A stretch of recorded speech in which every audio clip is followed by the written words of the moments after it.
അവിടുന്ന് ലൈലാത്തി മീൻകൂടിയും പാസ്പോർട്ട് എടുക്കാൻ വേണ്ടി വന്നതേനു. അപ്പോൾ പോലെ ബസ് എഴുതി കൊടുക്കാറുണ്ട് പോവാ വിചാരിച്ചതാട്ടെ ഞാൻ. ഹലോ ഹായ് സുഹൃത്തുക്കളെ, നമസ്കാരം. അപ്പോൾ ഇന്നത്തെ വിശേഷം എന്ന് പറഞ്ഞാൽ ഇന്നലത്തെ വീഡിയോൻ്റെ ബാക്കി തന്നെയാണ്. ലൈലാത്ത പാസ്പോർട്ട് എടുക്കാൻ വന്ന വിശേഷങ്ങളും കാര്യങ്ങളൊക്കെയാണ്.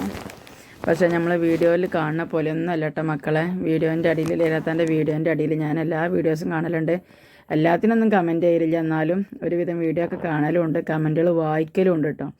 പക്ഷേ ലൈലാത്താൻ്റെ വീഡിയോൻ്റെ താഴെയുള്ള കമൻറ്റ് ഇപ്പോൾ കുറച്ചിടായിട്ട് കേട്ടോ, ആദ്യമൊന്നും കുഴപ്പമില്ലായിരുന്നു, കുറച്ചിടായിട്ട് ഓരോരോ കമൻറ്റ് കാണുമ്പോൾ സത്യത്തിൽ വിഷമം ഉണ്ടാവലുണ്ട് കേട്ടോ. പക്ഷേ ലൈലാത്താനെ നേരിട്ട് കണ്ട് സംസാരിച്ചപ്പോൾ എൻ്റെ മനസ്സിലുള്ള കുറേ സംശയങ്ങളാണ് മാറിക്കിട്ടി.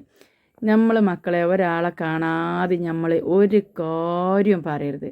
നമ്മൾ നേരിട്ട് കണ്ട് അനുഭവിക്കാത്ത ഒരു കാര്യം നമ്മൾ പറഞ്ഞിട്ടുണ്ടെങ്കിൽ നാളെ നമ്മളത് അള്ളാൻ്റെ കോടതിയിൽ നമ്മൾ അതിന് മറുപടി പറയുന്നേ വേണ്ടി വരും. കാരണം എന്താ വെച്ചാൽ എൻ്റെ ഒരു നേരിട്ട് കണ്ടിട്ടുള്ളൊരു അനുഭവമാണ് ഞാനിപ്പോൾ ഇവിടെ വെളിപ്പെടുത്തുന്നത്. നമ്മൾ ഈ കമൻറ്റ് ചെയ്യണ ഓരോരുത്തരും ഇപ്പോൾ ഈ ലൈലാത്താനെ കാണാതെയാണല്ലോ ഓരോരോ കാര്യങ്ങളും പറയണത്.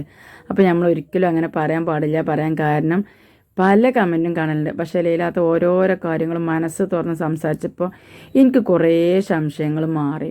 അപ്പോൾ നമ്മൾ സംശയത്തിൻ്റെ പുറത്ത് ഒരാളെയും കുറ്റപ്പെടുത്തരുതെന്നാണ് എനിക്ക് വീണ്ടും വീണ്ടും പറയാനുള്ളത്. ആ ഒരു സ്ത്രീ എന്ന് പറഞ്ഞാൽ ഒരുപാട് മനസ്സ് നേറി കഴിഞ്ഞൊരു സമയം ഉണ്ടായിരുന്നു. പക്ഷേ ഇപ്പോൾ മൂപ്പത്തിയർക്കും തന്നെ മൂപ്പത്തിയർക്ക് കാര്യങ്ങളൊക്കെ മനസ്സിലായി. മൂപ്പത്തിയരുടെ മനസ്സിലാക്കിയെടുത്തു. സാഹചര്യങ്ങൾ മൂപ്പത്തിയർ അങ്ങനെ മനസ്സിലാക്കിയതാണ്. അങ്ങനെ ഏതായാലും ഇപ്പോൾ മൂപ്പത്തിയേര് ഏതായാലും കാര്യങ്ങൾ മനസ്സിലായപ്പോൾ അതിനനുസരിച്ച് പ്രവർത്തിക്കുന്നുണ്ട്. നമ്മൾ മക്കളെ ഒരു കാര്യം ഒരാൾ പറയണത് കേട്ടുകൊണ്ട് ഒരിക്കലും നമ്മൾ ടെൻഷൻ അടിച്ച് സങ്കടപ്പെട്ട് ഇരുന്ന് കരഞ്ഞ് തീർക്കാനുള്ളതല്ല ജീവിതം. നമ്മൾ ജീവിച്ച് കാട്ടിക്കൊടുക്കണം അങ്ങനത്തെ പോലെ മുന്നിൽ. അതാണ് ഇപ്പോൾ ലൈലാത്ത ചെയ്യണം കേട്ടോ.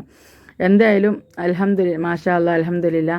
എനിക്ക് ഭയങ്കര സന്തോഷമായി എന്ന് പറഞ്ഞാൽ ഞാൻ വിചാരിച്ചതിനേക്കാളും ആൾ പെർഫെക്റ്റ് ഓക്കെയാണ്. പെർഫെക്റ്റ് ഓക്കെ എന്ന് പറഞ്ഞാൽ അത്രക്കും ഒരു കുടുംബിനി എങ്ങനെയാണോ, ഒരു യഥാർത്ഥ കുടുംബിനി എങ്ങനെയാണോ അത് മൂപ്പത്തിയേര് പെർഫെക്റ്റായിട്ട് നിർവഹിക്കുന്നുണ്ട്. ബാക്കിയുള്ള കാര്യങ്ങളൊക്കെ തവക്കൽ തലത് അള്ളാഹ്ക്ക് വിട്ടുകൊടുക്കുക. പിന്നെ എന്ന് പറഞ്ഞാൽ നമ്മൾ ഈ ഒരു ലോകം എന്ന് പറഞ്ഞാൽ ഒരാൾ ഉയരുന്നത് ഒരാൾക്കും കണ്ടുകൂടാ. അതാണ് മെയിനായിട്ട്. ഇപ്പോൾ എനിക്കൊരു 10 ഉറുപ്പ്യ കിട്ടൽ തുടങ്ങിക്കഴിഞ്ഞാൽ എൻ്റെ അടുത്തുള്ളവർക്കും എൻ്റെ ബാക്കിക്കാർക്കും ചിലപ്പോൾ എന്നെ കണ്ടുകൂടായി ഉണ്ടാകും. ഇപ്പോൾ എന്ന് പറഞ്ഞാൽ ഞങ്ങൾ പിന്നെ ഒരു മീഡിയം ലെവലിലായതുകൊണ്ട് എല്ലാവർക്കും വലിയ കാര്യമാണ്, ഒക്കെ സംഭവമൊക്കെ ശരിയാണ്.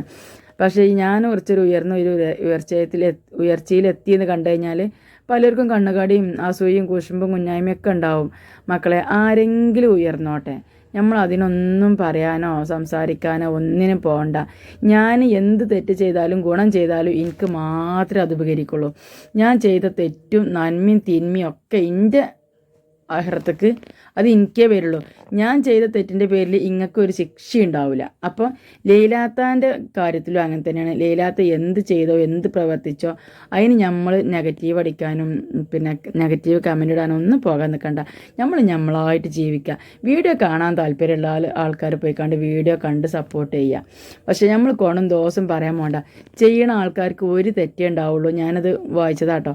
ചെയ്യണ ആൾക്കാർക്ക് ഒരു തെറ്റേ ഉണ്ടാവുള്ളൂ. ഈ പറഞ്ഞു നടക്കുന്ന ആൾക്കാർക്ക് പല കുറ്റമാണ്. അപ്പോൾ ദയവ് ചെയ്ത് അതിനൊന്നും പോകാതെ നമ്മളതായിട്ടുള്ള കാര്യങ്ങൾ നോക്കി ജീവിച്ചു കഴിഞ്ഞാൽ എന്തായാലും നമുക്ക് എവിടെയും പരാജയപ്പെടേണ്ടി വരില്ല. ആ ലൈലാത്താൻ്റെ കാര്യത്തിൽ ലൈലാത്താക്ക് ഒരു ഉയർച്ച ഉണ്ടായിട്ടുണ്ടെങ്കിൽ അത് ചെയ്ത നന്മൻ്റെ ഉയർച്ച തന്നെയാണ്. അത് എനിക്ക് പൂർണ്ണ വിശ്വാസം, ഞാൻ ബോധ്യപ്പെട്ടു. ഞാൻ അതിനെ കണ്ടത് മുതൽക്ക് പോരുന്നത് വരെ അത് സലാത്ത് മുറിയാതെ ചൊല്ലി നടക്കേണ്ട ഒരു വ്യക്തിയാണ്. പക്ഷെ ഞാൻ ഓരോരോ സംസാരത്തിൽ ഓരോ വർത്താനൊക്കെ പറഞ്ഞ സമയത്ത് ഞാനും സലാത്ത് ചെല്ലുണ്ടെങ്കിലും കൂടിയിട്ട് ഇൻ്റെത് അവിടെ മുറിഞ്ഞ് നിൽക്കുന്നുണ്ട് കേട്ടോ. പക്ഷേ ഇതാ സംസാരം കഴിഞ്ഞേക്ക് വീണ്ടും ആ സലാത്ത് ഞാനത് നോക്കി കണ്ട് മനസ്സിലാക്കിയത്. ഞങ്ങൾ 1 മണിക്കൂർ നേരം രണ്ടാളും ഒരുമിച്ചിട്ടുണ്ടായിരുന്നു. പക്ഷേ അത് ഞാൻ മനസ്സിലാക്കിയൊരു കാര്യമാണ് പറഞ്ഞത്. ഇല്ലാത്തൊരു കാര്യം ഉണ്ടാക്കിയൊരു കാര്യം ആരെങ്കിലും പറഞ്ഞത് കേട്ടത് ഒന്നുമല്ല ഞാൻ പറയണത്. ഞാൻ അതിൻ്റെ നേരിട്ട് എൻ്റെ കണ്ണിൽ കണ്ട കാര്യം ഞാൻ പറയണത്. അപ്പോൾ എന്തായാലും എനിക്ക് നിങ്ങളോട് പറയാനുള്ളത് എന്താ വെച്ചാൽ നെഗറ്റീവ് കമൻ്റ് അടിച്ച് കാണ്ട് ഇനി അതിനെ വിഷമിപ്പിക്കാതിരിക്കുക. ഇപ്പോൾ അത് സന്തോഷമായിട്ട് ജീവിക്കുന്നുണ്ട്, അത് സന്തോഷമായിട്ട് അങ്ങനെ ജീവിച്ചോട്ടെ. ഇനി അതിൻ്റെ ഭർത്താവിൻ്റെ അടുത്തേക്ക് തിരിച്ചു പോകാനുള്ള അതിന് തൗഫീഖ് ചെയ്യട്ടെ. എല്ലാവർക്കും നല്ല മനസ്സ് കൊടുത്തുകാണ്ട് നല്ല ബുദ്ധി കൊടുത്തുകാണ്ട് ആ കുട്ടികളെ അടുത്തേക്ക് മൂപ്പരുടെ അടുത്തേക്ക് എത്താൻ അള്ളാഹു തൗഫീഖ് ചെയ്യട്ടെ. അത് മാത്രമാണ് എനിക്ക് പറയാനുള്ളത്. അപ്പോൾ നിങ്ങൾ എല്ലാവരും പ്രാർത്ഥനയും 37 ഉൾപ്പെടുത്തണം. 37 ഇൻഷാ അല്ലാഹ് പാസ്പോർട്ടൊക്കെ എടുത്ത് ഇനി ഉംറക്കൊക്കെ പോവുകയാണെങ്കിൽ നമ്മളെയൊക്കെ ദ്വായിൽ ഉൾപ്പെടുത്തും. അപ്പോൾ 37ക്ക് വേണ്ടിയിട്ട് നമ്മളെല്ലാവരും ദ്വാ ചെയ്യണം ഇൻഷാ അല്ലാഹ്. അപ്പോൾ ഇത്രയൊക്കെ ഉള്ള ഇന്നത്തെ വിശേഷങ്ങൾ. വീഡിയോ നിങ്ങൾക്ക് ഇഷ്ടപ്പെട്ട ലൈക്ക് ചെയ്യാനും കമൻറ്റ് ചെയ്യാനും ഷെയർ ചെയ്യാനും മറക്കരുത്.